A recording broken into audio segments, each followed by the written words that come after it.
Je vous propose de faire quelques... Ça ne s'écoute pas bien?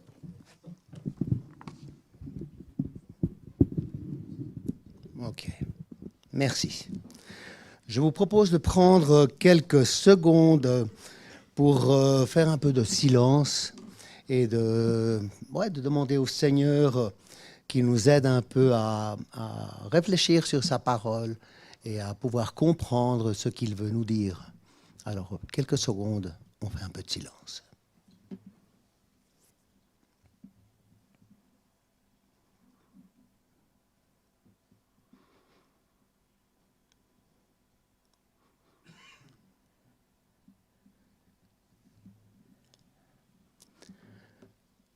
Je veux vous parler aujourd'hui de Tsiklag. Tsiklag, c'était une ville qui appartenait aux Philistins. Après, le nom, il a disparu. Selon les recherches, paraît-il que c'est un territoire qui est au sud d'Israël et il appartient depuis depuis beaucoup de temps au territoire israélien. Mais au début, c'était une ville philistine de laquelle on va parler aujourd'hui. Et le titre de ce message serait « Tsiklag, vivre au milieu du danger ». Nous allons voir une histoire terrible, surprenante, pleine d'interrogations, avec des comportements ambigus et douteux, avec des décisions improvisées et non dirigées par Dieu, avec des mensonges et des tromperies, avec des attitudes violentes, voire sanguinaires, et tout en étant dans un territoire hostile. Ça pourrait être la présentation d'un roman noir quand même, parce qu'avec toutes ces choses, je propose, on va le lire, je vais essayer de le lire plutôt vite pour ne pas perdre trop de temps sur la lecture, puisqu'après on reviendra de toute façon sur certains versets. 1 Samuel 27. Je m'excuse de ma prononciation si au lieu de Samuel, je dis Samuel, ou au lieu de Saül, je dis Saoul. Ça vient de l'espagnol, désolé. Alors, il y a des fois que je me trompe un peu. Alors, on y va sur 1 Samuel, chapitre 27. David se dit, « Je serai un jour supprimé par Saül. Je n'ai rien de mieux à faire que me réfugier au pays des Philistins afin que Saül renonce à me chercher encore dans tout le territoire d'Israël. Ainsi, je lui échapperai. » David se leva avec ses 600 compagnons et ils passèrent chez Achish, fils de Maoc, roi de Gath. David et ses hommes restèrent à Gath vers Achish. Ils avaient chacun leur famille et David avait ses 2 femmes, Achinoam, Abigail, et Saül informé que David s'était enfui à Gath, Saül cessa de le chercher. David dit à Achish, « Si j'ai trouvé grâce à tes yeux, qu'on me donne dans l'une des villes du pays un endroit où je puisse habiter, pourquoi ton serviteur habiterait-il avec toi dans la ville royale ?» Ce jour-là, Achish lui donna Tsiklag. C'est pourquoi Tsiklag appartenu au roi de Juda jusqu'à aujourd'hui. David resta dans le pays des Philistins durant 1 an et 4 mois. David et ses hommes montaient et faisaient des raids chez les Gézuriens, les Girziens et les Amalécites. Tout ça, c'était des nations qui étaient ennemies d'Israël. Et David dévasta cette région et il ne laissait en vie ni hommes ni femmes. Et il enlevait les brebis, les bœufs, les ânes, les chameaux et les vêtements avant de retourner chez Achish. Et Achish lui demandait, « Où avez-vous fait aujourd'hui vos coups ?» Et David répondait, « Dans le sud de Juda. » Ça, c'était le territoire d'Israël. David ne laissait ni homme ni femme en vie pour les amener à Gath. Il pensait en effet, il pourrait parler contre nous et dire « Voilà ce que David a fait ». Ce fut sa manière d'agir durant tout le temps où il habita dans le pays des Philistins. Achish se fiait à David et se disait « Il provoque le dégoût d'Israël, son propre peuple, et il sera toujours mon serviteur. Et ouais, je trouve que c'est quand même une histoire, si on réfléchit un peu dessus. Moi, j'avoue que la première fois que j'ai lu, parce que on a partagé les textes pour cette série de la vie de David, la première fois que j'ai lu le texte, je me suis dit, ben là, il n'y a rien de bon à en tirer. Parce que vraiment, ben, l'histoire, elle n'est pas trop, qui t'inspire trop à l'amour, ni rien de ça. Alors, mais il y a quelque chose que je trouve incroyable, c'est que le chapitre 27 vient tout juste après le chapitre 26. Ben ouais, hein, je suis bon en maths quand même. Hein. Et tout à fait.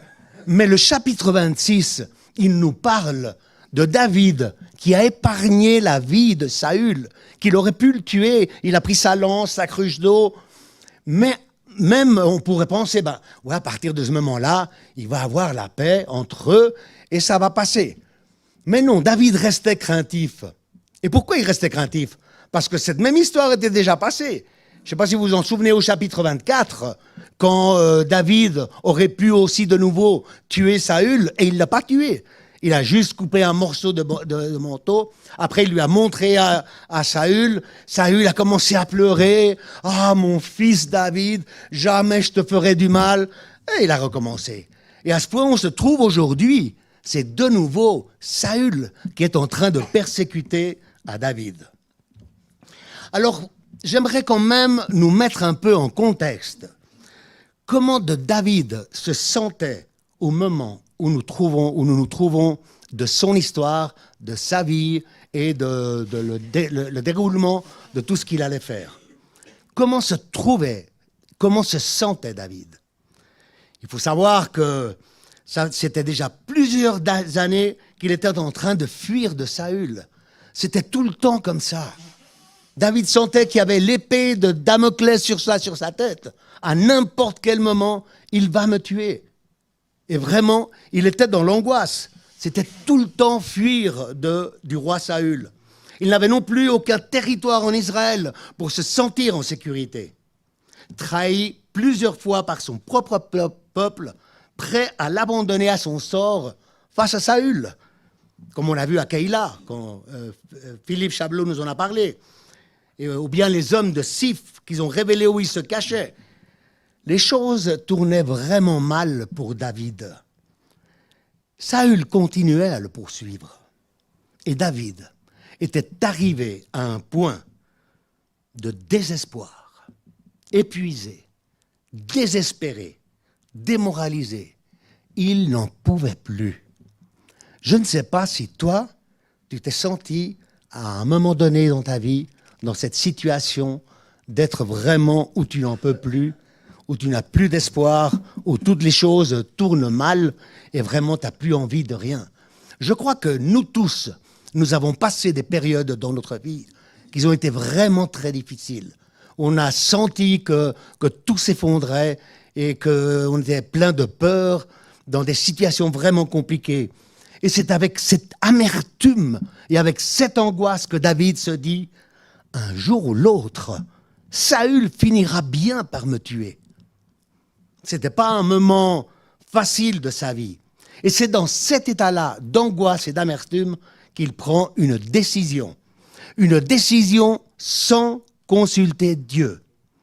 Poussé par la peur, l'abattement et la pression de ne pas pouvoir donner de la stabilité aux 600 hommes et leurs familles qui lui accompagnaient.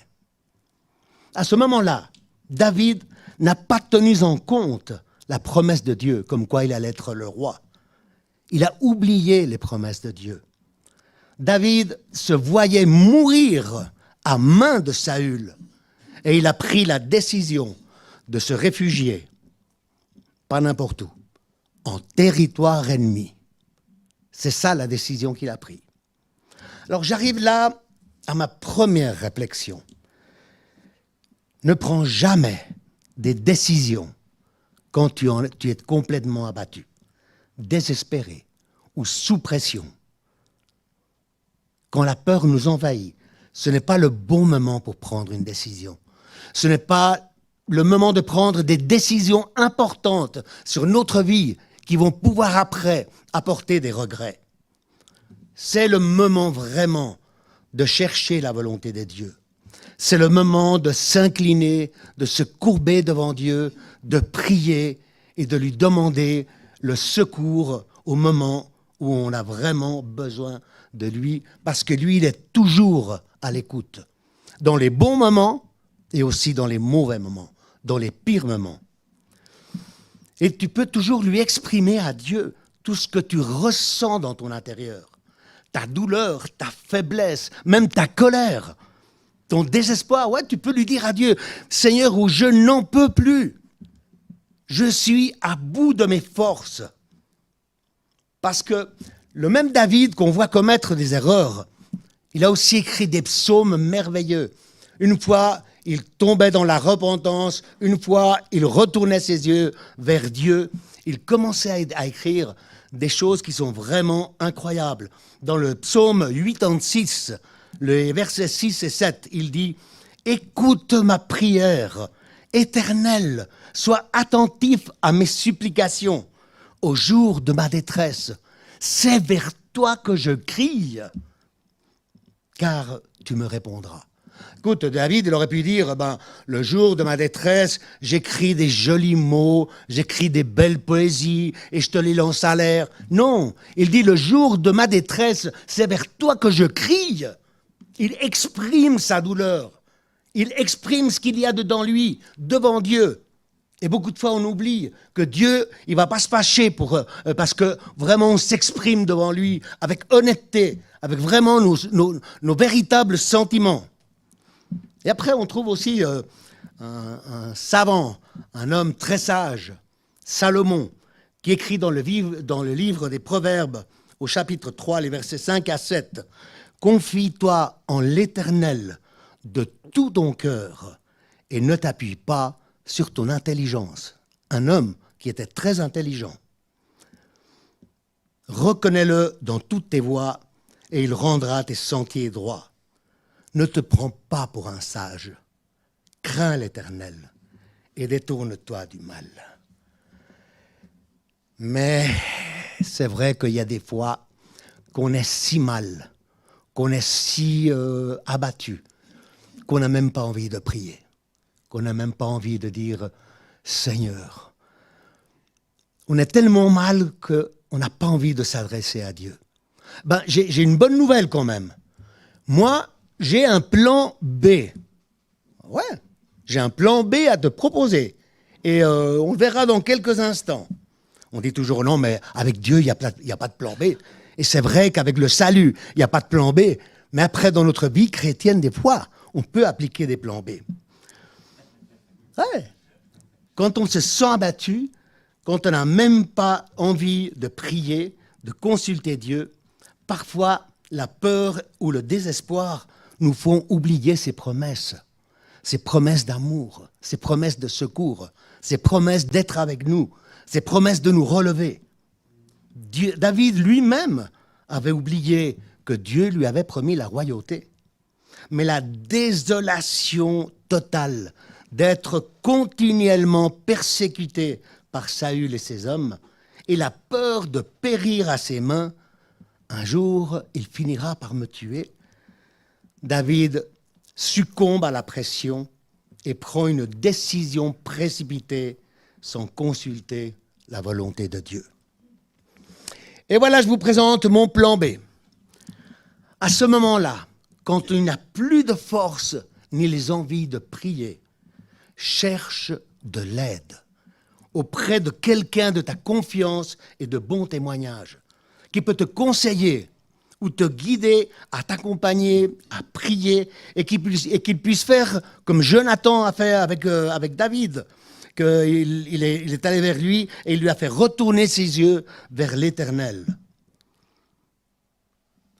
Cherche une personne, ou peut-être plusieurs, ou un groupe de prière, ou un groupe de maison, ou des conseillers chrétiens, mais ne reste pas seul à prendre des décisions précipitées qui pourraient t'amener à des mauvaises fins ou à ton propre cyclag.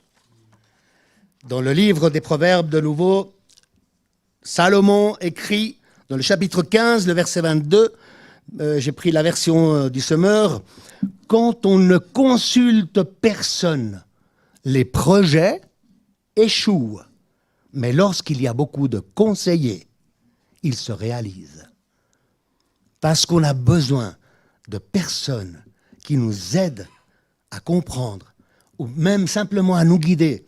Des fois, il n'y a même pas besoin de donner des conseils. Simplement écouter à une personne qui a besoin d'exprimer sa douleur et sa désolation. Cherche de l'aide auprès des personnes qui aiment vraiment le Seigneur quand tu te sens abattu ou sous pression ou tu trembles de peur. L'apôtre Paul, dans l'Épître aux Galates au chapitre 6, verset 2, il dit « Aidez-vous les uns les autres à porter vos fardeaux. De cette manière, vous accomplirez la loi de Christ. » Et on le lit comme ça, et on ne se rend pas compte vraiment ce que Paul est en train de dire. Vous accomplirez la loi de Christ. Moi, je préfère lire ce verset à l'envers. En commençant par la fin. Vous accomplirez la loi de Christ de cette manière. Aidez-vous les uns les autres à porter vos fardeaux. Des fois, nous avons besoin de chercher de l'aide. Mais nous devons aussi être prêts à donner cette aide, à être vraiment soutien pour ceux qui sont dans un mauvais moment. David prend la décision, sans consulter l'Éternel, de se réfugier chez les pires ennemis des Israéliens.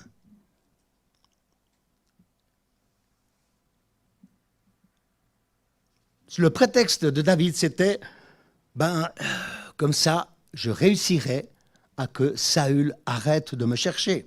Et il a réussi, parce que Saül ne voulait pas entrer dans une nouvelle guerre. Quand il a su que David était parti chez les Philistins, il a dit, là, j'entre pas, et il est retourné chez lui. David se leva avec ses 600 compagnons, et ils passèrent chez Achish, roi de Gath. Je ne sais pas si ça vous dit quelque chose, Achish et Gath. Il y a une expression ancienne qui dit qu'un âne ne trébuche pas 2 fois sur la même pierre. Eh bien voilà, David, de nouveau, chez Achish, roi de Gath. Et en plus, vous vous souvenez, c'est Bertrand qui a prêché sur le chapitre 21, mais en plus, paradoxalement, la ville de Gath, c'était la ville de naissance de Goliath. C'était Goliath de Gath. Et il va juste chercher du refuge à l'endroit où, à la personne qui était née, le géant, vous vous souvenez, qu'il défiait et affrontait l'armée d'Israël. C'est là qu'il va, chez Goliath. Eh bien voilà, c'est la 2e fois qu'il se présente chez le roi Achish. Mais cette fois-ci avec une ruse différente. Les deux fois, c'était des conditions complètement différentes, mais il y a un point commun entre la première et la 2e fois. Un point commun, lequel? La tromperie. Tromper, c'était le point commun des 2 cas. La première fois, il n'a pas d'expérience dans la fuite. C'est la première fois qu'il commence à fuir de Saül. Il arrive seul, il semble vulnérable. Mais il est reconnu par les soldats et il fait le recours à la tromperie en faisant comme quoi il avait perdu complètement la tête. Mais cette 2e fois, c'est différent. Il se présente comme la tête visible d'une armée de 600 hommes. Et il fait aussi recours à la tromperie. Il arrive vers le roi Achish et il lui fait croire qu'il veut faire alliance avec lui. Il lui fait croire qu'il va être un bon allié d'Achish. Et on pourrait comprendre la situation, parce que David, en fait, était un fugitif. David et ses hommes étaient des fugitifs du roi d'Israël, de Saül.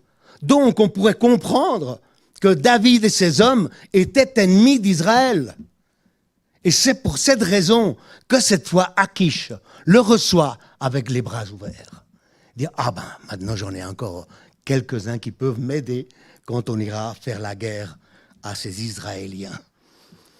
Et il le reçoit avec les bras ouverts. Et là j'arrive à ma 2e réflexion. quand nous prenons des décisions précipitées qui sont importantes pour notre vie, sous la pression, la peur ou l'abattement, sans chercher la volonté de Dieu ni l'aide de nos frères et sœurs, nous nous engageons sur des chemins qui peuvent nous conduire à la tromperie et au danger, comme David et ses hommes et leurs familles qu'ils ont dû vivre à Tsiklag, comme nous allons voir tout de suite.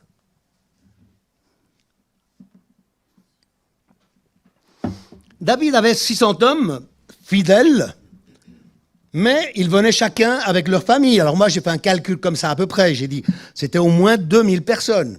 Parce que j'ai compté, chaque homme, une femme avec 2 enfants, 6 x 4, 24, c'est 2400. Et bon, il y en aura peut-être quelques-uns qui sont célibataires, d'autres qui n'ont pas d'enfants. Mais vous savez, à cette époque-là, il n'y avait pas de TV. Alors, le soir, ils ne regardaient pas la TV. Donc, il y en aurait pas mal qui auraient plus d'enfants. Alors, j'ai fait une moyenne. J'ai dit, à peu près 2000 personnes. Plus ou moins. 2000 personnes qui avaient le besoin de trouver un endroit où pouvoir habiter, avoir une stabilité. Et David, dans le fond, c'était toujours un homme responsable. Il sentait la responsabilité envers ses hommes et leurs familles. Et on voit là au verset 5, David dit à Achish, « Si j'ai trouvé grâce à tes yeux, dans la version du Semeur, j'aime bien comment c'est exprimé, si je suis digne de ta confiance, si vraiment tu crois en moi, si vraiment tu es confiant qu'on va faire une belle alliance, toi et moi. Alors si vraiment je suis digne de ta confiance, qu'on me donne l'une des villes du pays, un endroit où je puisse habiter. » Et maintenant, David continue avec son cirque. Et il lui fait croire il est humble, qu'il est complètement soumis à lui, et lui dit, pourquoi ton serviteur habiterait-il dans la ville royale? Et ce jour-là, Achish lui donna Tsiklag. Et voilà, David et ses 600 hommes et leur famille bien installés à Tsiklag. Et là, on pourrait dire, heureusement, c'était déjà le moment qu'on puisse avoir un peu de tranquillité et bien vivre. Mais qu'est-ce que Tsiklag représentait vraiment pour eux? Pour Achish, c'est clair.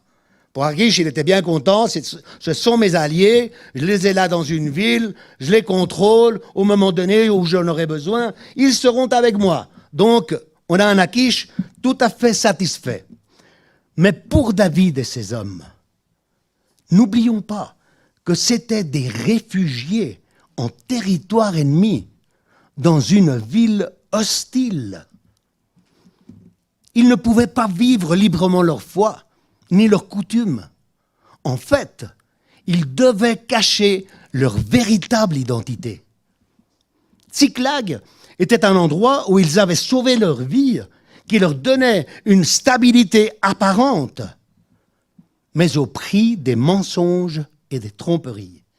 Ils devaient continuer à jongler avec la fausse vie qu'ils maintenaient.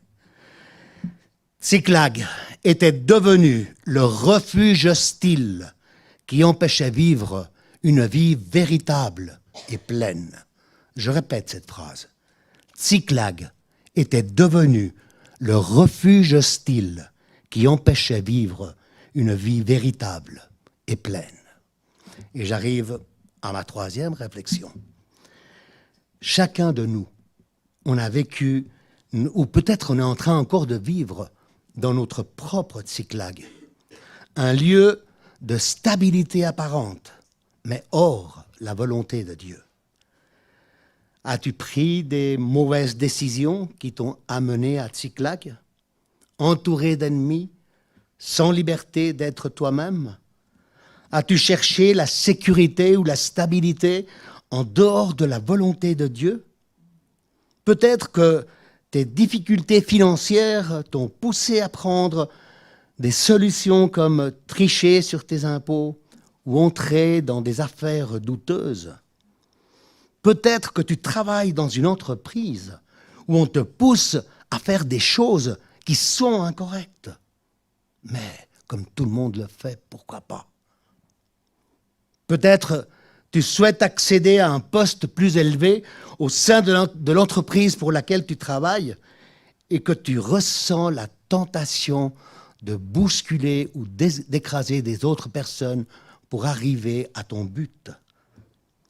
Peut-être que tu ne trouves pas de travail et tu décides mentir dans ton CV pour avoir plus de possibilités. Peut-être que tu trompes ton conjoint ou ta conjointe et tu t'enchaînes à un tas de mensonges. Tu sais, quelle que soit la raison pour laquelle nous sommes ou nous nous trouvons à Tsiklag, il y a toujours un moyen d'en sortir. Par la prière, par la repentance, la confession ou en cherchant de l'aide. David et ses hommes à Tsiklag continuaient à tromper le roi Akish. Mais David avait quand même sa stratégie et il ne trahissait pas son peuple. Dieu allait accomplir ses promesses et son plan malgré les fautes de celui qu'il considérait comme un homme selon le cœur de Dieu, selon son cœur. Alors qu'est-ce que David faisait? Il attaquait les peuples ennemis d'Israël, mais il mentait à Akish en lui disant qu'il attaquait son propre peuple. Et cela augmentait la confiance de Akish envers lui. Mais les mensonges de David lui obligeaient à être encore plus violent et plus sanguinaire, et il ne laissait personne en vie, de peur que quelqu'un qui aurait échappé à la massacre puisse raconter la vérité au roi Akish et dévoiler ce qu'il faisait vraiment. Quatrième réflexion, celle-là elle est très courte, mais quand même profonde.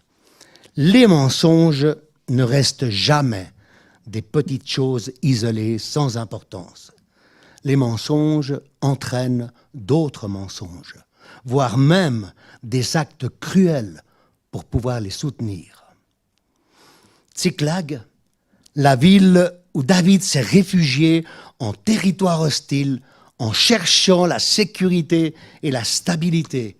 En fait, c'était devenu un lieu où ils ont vécu sans liberté, en jonglant entre les ennemis et les mensonges. Mais, par la grâce de Dieu, Tsiklag deviendra aussi le lieu où beaucoup de guerriers s'uniront à l'armée d'Israël, à l'armée de David, et ils sortiront de Tsiklag vers Hébron, où il sera proclamé roi d'Israël par la gloire, par la volonté et par l'amour de Dieu. Alors, j'arrive là à ma cinquième réflexion.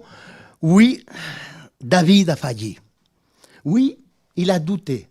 Il n'a pas eu suffisamment de confiance. Mais Dieu ne l'a pas abandonné, car son amour ne dépend pas de nos mérites. Et toi, peut-être aussi, tu te trouves aujourd'hui à Tsiklag, un lieu de compromis ou de peur. Mais la grâce de Dieu est toujours là. Et comme David, Dieu t'appelle à sortir de Tsiklag pour te conduire à Hébron, là où la restauration et les promesses s'accomplissent. Et c'est ainsi que Dieu agit aujourd'hui. Il transforme nos lieux de défaite en points de départ pour sa victoire, pour sa gloire. Dieu ne t'a pas laissé tomber. Il veut te relever et te rappeler qu'il t'a choisi pour être avec lui. Maintenant, j'arrive à ma conclusion. Mon papa dirait, et pour finir, c'était une demi-heure. Non, j'espère que ça ne va pas être une demi-heure. David était un homme selon le cœur de Dieu, malgré ses erreurs.